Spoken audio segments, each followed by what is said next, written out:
35 women entrepreneurs ने अपना display किया है। अभी आज ये छोटी सी है क्लब हाउस में, इसमें एक लगभग 22 वुमेन जो हैं वो उनकी मैन्युफैक्चरिंग है। बाकी लेडीज़ हैं जो प्रोक्योर कर रही हैं, जो डीलर्स हैं, जो कि बट ये होम ग्रोन ब्रांड्स हैं। जो 22 हैं वो होम ग्रोन ब्रांड्स हैं और ऑल मैन्युफैक्चरर्स हैं। कोवे के अंदर हमारी बहुत ज़्यादा कोशिश है कि हम मैन्युफैक्चरर्स को सपोर्ट करें, क्योंकि हम चाहते हैं कि मैन्युफैक्चरर्स अपनी उद्यम रजिस्ट्रेशंस कराएं, अपने एमएसएमई की स्कीम्स को समझें, वुमेन एंटरप्राइजेस को समझें कि किस तरीके से आप आगे बढ़ सकते हैं। क्योंकि गवर्नमेंट की बहुत सारी स्कीम्स महिलाओं के लिए आ चुकी हैं, बट हमारा ये एग्जीबिशन के थ्रू उनको मैसेज पहुंचाना है कि महिलाएं अपनी जो गवर्नमेंट स्कीम्स के थ्रू आपको फंड्स दे सकती है, जो CGTMSE में आपको अपनी फैक्ट्री को बढ़ा सकते हो, आप अपनी मैन्युफैक्चरिंग लाइन को बढ़ा सकते हो, कैसे आप अपने स्टोर्स खोल सकते हो, आप कोलेटरल फ्री लोन कैसे ले सकते हो। तो उन गवर्नमेंट की आपकी जो स्कीम्स हैं उनसे हम उनको इंट्रोड्यूस कराना चाहते हैं।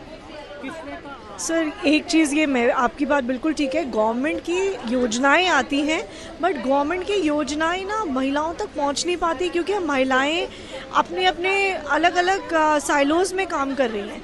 उनको पता ही नहीं होता कि गवर्नमेंट की स्कीम क्या है। गवर्नमेंट को अपनी स्कीम्स को इंट्रोड्यूस करने के लिए और वर्कशॉप्स करनी पड़ेंगी, और ऑर्गेनाइजेशंस को उनको सपोर्ट करना चाहिए, और ऑर्गेनाइजेशंस महिलाओं को अपने साथ लाके उनको बिजनेस के लिए अपनी स्कीम्स के को इंट्रोड्यूस कर सकती हैं, क्योंकि ऑर्गेनाइजेशन ही है जो उनकी स्कीम्स को एक एक महिलाएं तक पहुंचा सकती है। एक हमारी कॉन्फेडरेशन ऑफ वुमेन एंटरप्रेन्योर्स की प्रेजेंस 12 स्टेट्स में है, 12 स्टेट्स में है, और 12 स्टेट्स में हम लगातार अर्बन, रूरल और इवन हम ट्राइबल तक भी ये काम कर रहे हैं। रिस्पांस मिल रहा है और स्वदेशी को लेके लोग काफ़ी जागरूक हैं, और जैसे पहले काफ़ी मतलब विदेशी चीज़ों की तरफ रुझान था, अब उनका दोबारा से स्पेशली मुझे लगता है मोदी जी के बाद तो बहुत ज़्यादा वो अपने इंडियन कल्चर पे आते हैं, तो काफ़ी अच्छा लोग ले रहे हैं, पसंद कर रहे हैं, और हम भी ज़्यादा ट्रेडिशनल लेके आ रहे हैं। ट्रेडिशनल में क्या कुछ खास, क्योंकि एक बात लगातार ये जो पूरा बिजनेस है, अब विदेशी जो पैसा है उसको बचाना है, बिल्कुल, इसलिए हमें खर्च भी विदेशी पे नहीं है, उसको खरीदना नहीं है। क्या कुछ ऐसा ट्रेंड देख रही हैं आप, कुछ ऐसा संकेत मिल रहा है कि लोगों की सोच बदल रही है? बिल्कुल बदल रही है। देखिए आप मेरा ये वाला पीस देखिए, इस पे कामधेनु गाय का चित्र बना हुआ है और लोग काफ़ी पसंद कर रहे हैं ये वाला पीस। जैसे इसमें इसके दुपट्टे में देखिए, तो इस तरह का आप देख सकते हैं कि हमारी भारतीय संस्कृति से जुड़ी हुई चीज़ें ज़्यादा लोग क्रेजी हैं आजकल लेने में, देख पा रहे हैं हम। तो जैसे एक ये हमारा पीस है, यहाँ पे ये जो कलाकृति है, लोग इसमें बहुत इंटरेस्टेड हैं। अब पहले थोड़े से अलग से डिज़ाइन, मॉडर्न डिज़ाइन पसंद करते थे, अब आजकल तो ये बहुत ट्रेंड में आ गए। Thank you. शिखा जी, परंपरा और ट्रेडिशन की तरफ, चाहे वो सनातन को लेकर हो, अपने होने का गर्व आज हर भारतीय को हो रहा है, और खासकर जब महिलाएं इस तरह का प्रोडक्ट ले रही हैं, क्या कहेंगी, और कोवे उसको एक मंच दे रही हैं? जी, मैं ये कहना चाहूँगी कि जितनी भी महिलाएं यहाँ पर आ रही हैं, जो खरीद रही हैं, वो सब नोएडा जैसे एक अर्बन एरिया में रहते हैं और एक बहुत पॉश सोसाइटी में रहते हैं, और ये सोसाइटी के अंदर जो एग्जीबिशन लगाई गई है उसका सबसे बड़ा काम यही है कि जितने भी लोग बाहर से आके अपना ट्रेडिशनल स्टफ़ यहाँ पर बेच रहे हैं, वो सारा स्टफ़ बहुत ज़्यादा अप्रिशिएट हो रहा है, क्योंकि कहीं ना कहीं हम अर्बन एरियाज़ में रहते हैं, लेकिन आज भी दिल से हम उतने ही स्वदेशी हैं।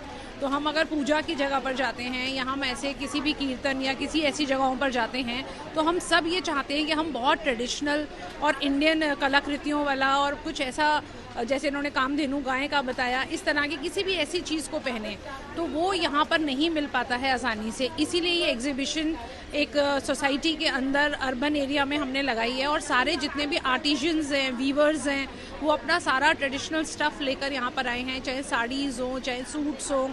और हमें बहुत खुशी है कि हम कोवे के मंच के थ्रू ये काम कर पा रहे हैं कि हम इतने सारी महिला उद्यमियों को बुला के यहाँ पर और उनको हम मार्केटिंग लिंकेजेस दे रहे हैं, उनकी नेटवर्किंग करा रहे हैं। और वो आज तो डोमेस्टिक प्लेटफॉर्म्स पर हैं, चलो अभी स्टेट्स में हैं, लेकिन हम उनको नेशनल और इंटरनेशनल एग्जीबिशंस में भी प्रमोट करते हैं।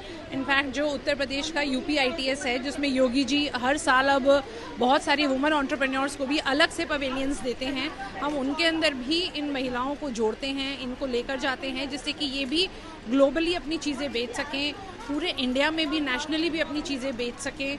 और लोग बहुत अप्रिशिएट करते हैं एंड हम लोग बहुत खुश हैं कि इस तरह से ये औरतें जो हैं आगे बढ़ रही हैं और आगे बढ़ के काम कर रही हैं।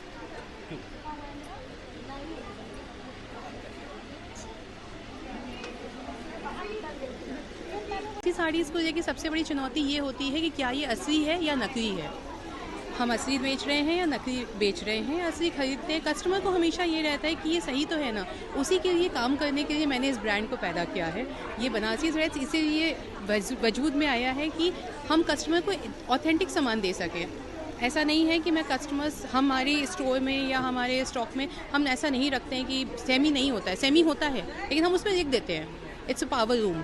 और जो हैंडल रूम है वो हैंडल रूम है। अब आप उसको कहीं भी चेक करवा लीजिए, क्योंकि हमारे पास उसके सर्टिफिकेशंस होते हैं। हम सर्टिफिकेट के साथ साड़ियाँ बेचते हैं, तो इसलिए ये ऐसे हो जाता है। अभी प्रधानमंत्री इटली गए थे और उन्होंने एक टॉफी दी थी जो काफ़ी चर्चा हुई है, और प्रधानमंत्री तो बनारस से लोकसभा के सांसद भी हैं। क्या चाहेंगे कि वो अब आगे जाएं तो कम से कम बनारसी साड़ी दें?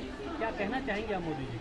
मोदी जी हमारे लिए तो पिता समान हैं, क्योंकि हमारे सांसद हैं और मैं बनारस की बेटी हूँ। तो मैं तो चाहूँगी कि हमारी बनारसी साड़ी अगली बार मेलोडी की जगह के साथ, मेलोडी तो हो लेकिन उसके साथ हमारी बनारसी साड़ी भी उसी पैक में हो, तब हर जगह पहुँचे, वो पूरे विश्व में जाए और बनारसी साड़ी हर जगह हर एक PM के हाथ में हो, ताकि वो भी अपनी वाइफ को कुछ बनारसी ऑफर कर सकें।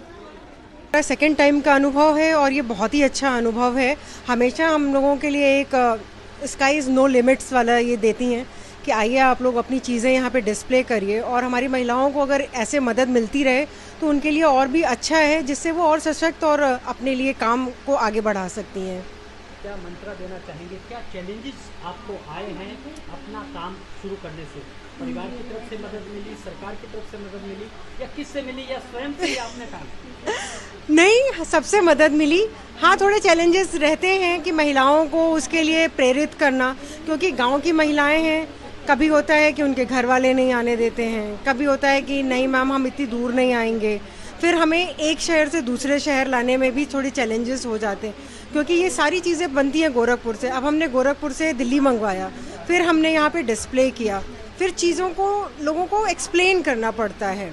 तब तक जब तक हम एक्सप्लेन नहीं करेंगे लोगों को समझ में नहीं आएगा सर। तो हमें बताना पड़ता है, पर लोगों से इतना अप्रिशिएशन और इतना सपोर्ट मिल रहा है कि हम बार बार आना चाहेंगे।